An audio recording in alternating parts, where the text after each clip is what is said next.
श्री कृष्ण परब्रह्म परमात्मने नमः।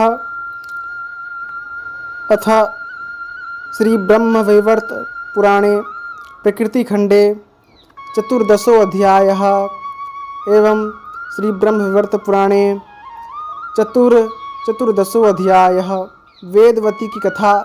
इसी प्रसंग में भगवान राम के चरित्र का एक अंश कथन, भगवती सीता तथा द्रौपदी के पूर्व जन्म का वृतांत।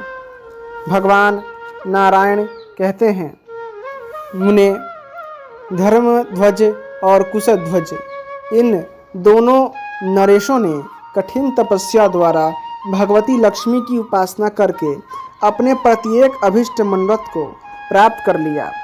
महालक्ष्मी के वर प्रसाद से उन्हें पुनः पृथ्वीपति होने का सौभाग्य प्राप्त हो गया।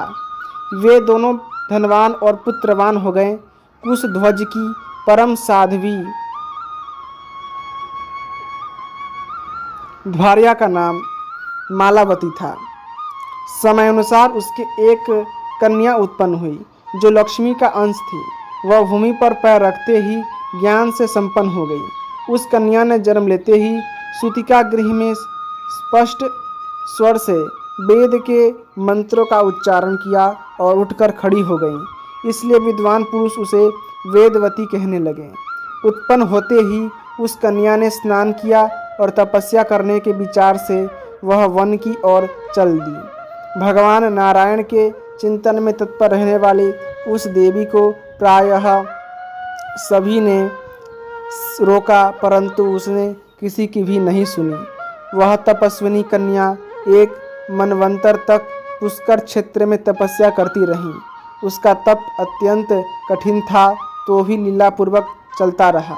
अत्यंत तपोनिष्ठ रहने पर भी उसका शरीर हृष्ट पुष्ट बना रहा। उसमें दुर्बलता नहीं आ सकी। वह नव यौवन से संपन्न बनी रही। एक दिन सहसा उसे स्पष्ट आकाशवाणी सुनाई पड़ी, सुंदरी, दूसरे जन्म में भगवान श्री हरि तुम्हारे पति होंगे। ब्रह्मा प्रभृति देवता भी बड़ी कठिनता से जिनकी उपासना कर पाते हैं, उन्हीं परम प्रभु को स्वामी बनाने का सौभाग्य तुम्हें प्राप्त होगा। हे मुने, यह आकाशवाणी सुनने के पश्चात रुष्ट हो वह कन्या गंधमादन पर्वत पर चली गई और वहाँ पहले से भी अधिक कठोर तप करने लगी। वहाँ चिरकाल तक तप करके विश्वस्त हो वहीं रहने लगी। एक दिन वहाँ उसे अपने सामने दुर्निवार रावण दिखाई पड़ा। वेदवती ने अतिथि धर्म के अनुसार पाद्य परम स्वादिष्ट फल और शीतल जल देकर उसका सत्कार किया। रावण बड़ा पापिष्ट था। फल खाने के पश्चात वह वेदवती के समीप जा बैठा और पूछने लगा, कल्याणी, तुम कौन हो और क्यों यहाँ ठहरी हुई हो? वह देवी परम सुंदरी थी। उस साध्वी कन्या के मुख पर मंद मुस्कान की छटा छाई रही थी। उसे देखकर दुराचारी रावण का हृदय विकार से संतप्त हो गया। वह वेदवती को हाथ से खींचकर उसका श्रृंगार करने को उद्यत हुआ। रावण की इस कुचेष्टा को देखकर उस साध्वी का मन क्रोध से भर गया। उसने रावण को अपने तपोबल से इस प्रकार स्तंभित कर दिया कि वह जड़वत होकर हाथों एवं पैरों से निश्चेष्ट हो गया। कुछ भी कहने करने की उसमें क्षमता नहीं रह गई।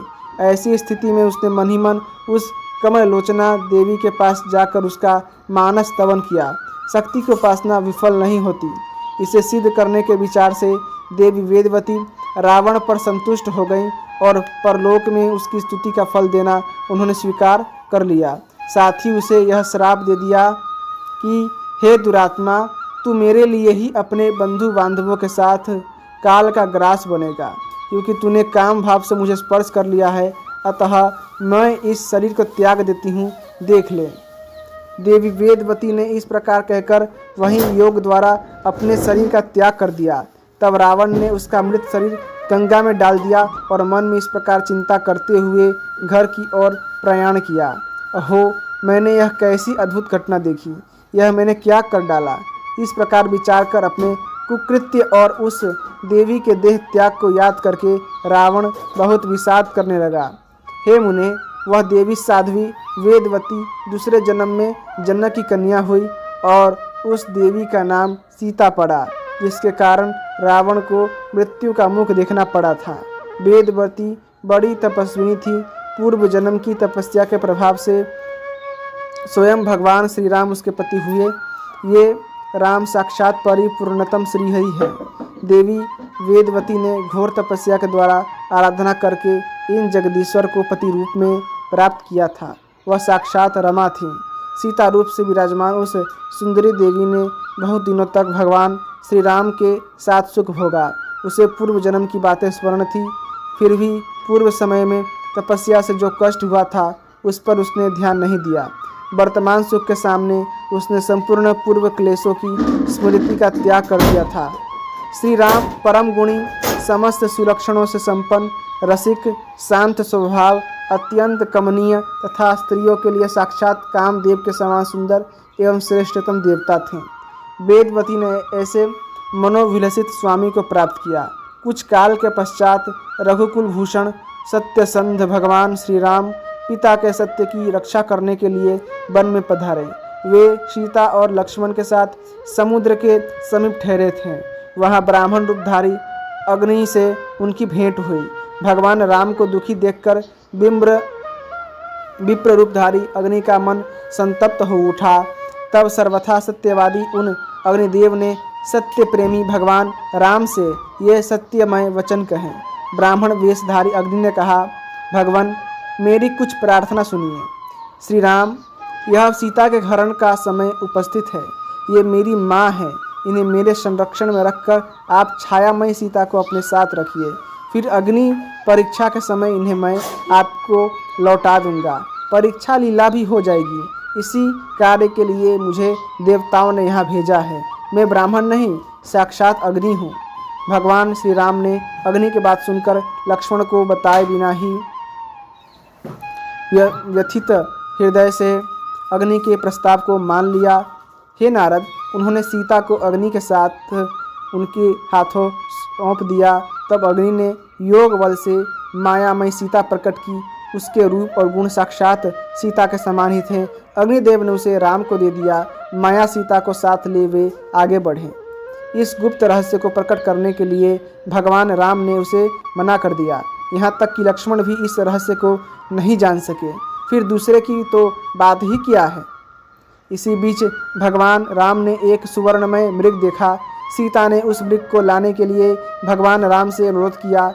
भगवान राम उस वन में जानकी की रक्षा के लिए लक्ष्मण को नियुक्त करके स्वयं मृग को मारने के लिए चले। उन्होंने बाण से उसे मार गिराया। मरते समय उस माया मृग के मुख से हा लक्ष्मण यह शब्द निकला। फिर सामने श्री राम को देख उनका स्मरण करते हुए उसने सहसा प्राण त्याग दिए। मृग का शरीर त्याग कर वह दिव्य देह से संपन्न हो गया और रत्न निर्मित दिव्य विमान पर सवार होकर वैकुंठ धाम को चला गया।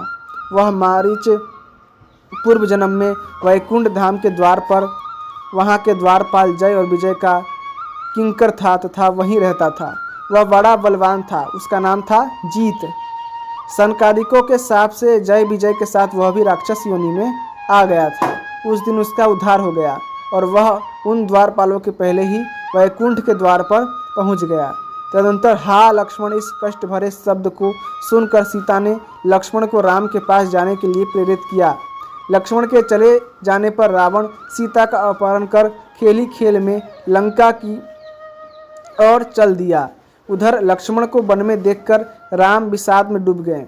वे उसी क्षण अपने आश्रम पर गए और सीता को वहां न देख विलाप करने लगे।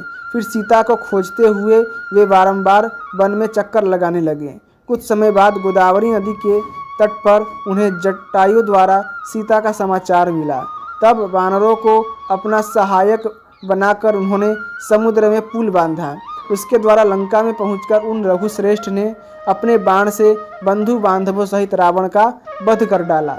तत्पश्चात उन्होंने सीता की अग्नि परीक्षा कराई। अग्निदेव ने उसी क्षण वास्तविक सीता को भगवान राम के सामने उपस्थित कर दिया। तब छाया सीता ने अत्यंत नम्र होकर अग्निदेव और भगवान श्री राम दोनों से कहा, महानुभावों, अब मैं क्या करूंगी, 100 बताने की कृपा कीजिए। तब भगवान श्री राम और अग्निदेव बोले, हे देवी, तुम तप करने के लिए अत्यंत पुण्यप्रद पुष्कर क्षेत्र में चली जाओ। वहीं रहकर तपस्या करना। इसके फलस्वरूप तुम्हें स्वर्ग लक्ष्मी बनने का शुभ अवसर प्राप्त होगा। भगवान श्री राम और अग्निदेव के वचन सुनकर छाया सीता ने पुष्कर क्षेत्र में जाकर तप आरंभ कर दिया। उसकी कठिन तपस्या बहुत लंबे काल तक चलती रही। इसके बाद उसे स्वर्ग लक्ष्मी होने का सौभाग्य प्राप्त हो गया। समय अनुसार वही छाया सीता राजा द्रुपद के यहाँ यज्ञ की वेदी से प्रकट हुई। उसका नाम द्रौपदी पड़ा और पांचों पांडव उसके पतिदेव हुए।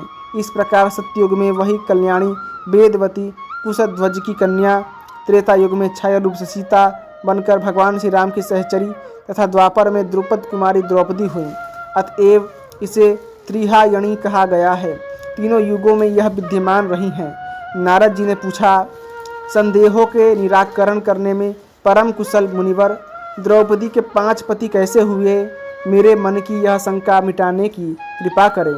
भगवान नारायण कहते हैं, नारद, जब लंका में वास्तविक सीता भगवान श्री राम के पास विराजमान हो गई, तब रूप और यौवन से शोभा पाने वाली छाया सीता की चिंता का पार न रहा। वह भगवान श्री राम और अग्निदेव के आज्ञा अनुसार भगवान शंकर की उपासना में तत्पर हो गई। पति प्राप्त करने के लिए व्यग्र होकर वह बार बार यही प्रार्थना कर रही थी कि भगवान त्रिलोचन मुझे पति प्रदान कीजिए। यही शब्द उसके मुँह से 5 बार निकले। भगवान शंकर परम रसिक हैं। छाया सीता की यह प्रार्थना सुनकर वे मुस्कुराते हुए बोले, तुम्हें 5 पति मिलेंगे। हे नारद, इस प्रकार त्रेता की जो छाया सीता थी वही द्वापर में द्रौपदी बनी और पांचों पांडव उसके पति हुए। यह सब जो बीच की बातें थी सुना चुका। अब जो प्रधान विषय चल रहा था वह सुनो। भगवान राम ने लंका में मनोहारिणी सीता को पा जाने के पश्चात वहाँ का राज्य विभीषण को सौंप दिया और वे स्वयं अयोध्या पधार गए। अयोध्या भारतवर्ष में है। 11,000 वर्षों तक भगवान श्री राम ने वहाँ राज्य किया। तत्पश्चात वे समस्त पूर्ववासियों सहित वैकुंठ धाम को पधारे। लक्ष्मी के अंश से प्रादुर्भूत जो वेदवती थी वह लक्ष्मी के विग्रह में विलीन हो गई। इसी प्रकार पवित्र आख्यान मैंने कह सुनाया। इस पुण्यदायी उपाख्यान के प्रभाव से संपूर्ण पाप नष्ट हो जाते हैं। अब धर्मध्वज की कन्या का प्रसंग कहता हूँ, सुनो। इति श्री ब्रह्मवैवर्त पुराणे प्रकृति खंडे 14 अध्याय संपूर्णम। अथ श्री ब्रह्मवैवर्त पुराणे 14 अध्याय संपूर्णम। यदि आपको भगवान श्री हरि की यह कथाएं पसंद आ रही हैं तो कृपा करके वीडियो को लाइक करें, चैनल को सब्सक्राइब करें और इस वीडियो को अपने दोस्तों के साथ अवश्य शेयर कीजिएगा। धन्यवाद। जय श्रीमन्नारायण। राधे राधे।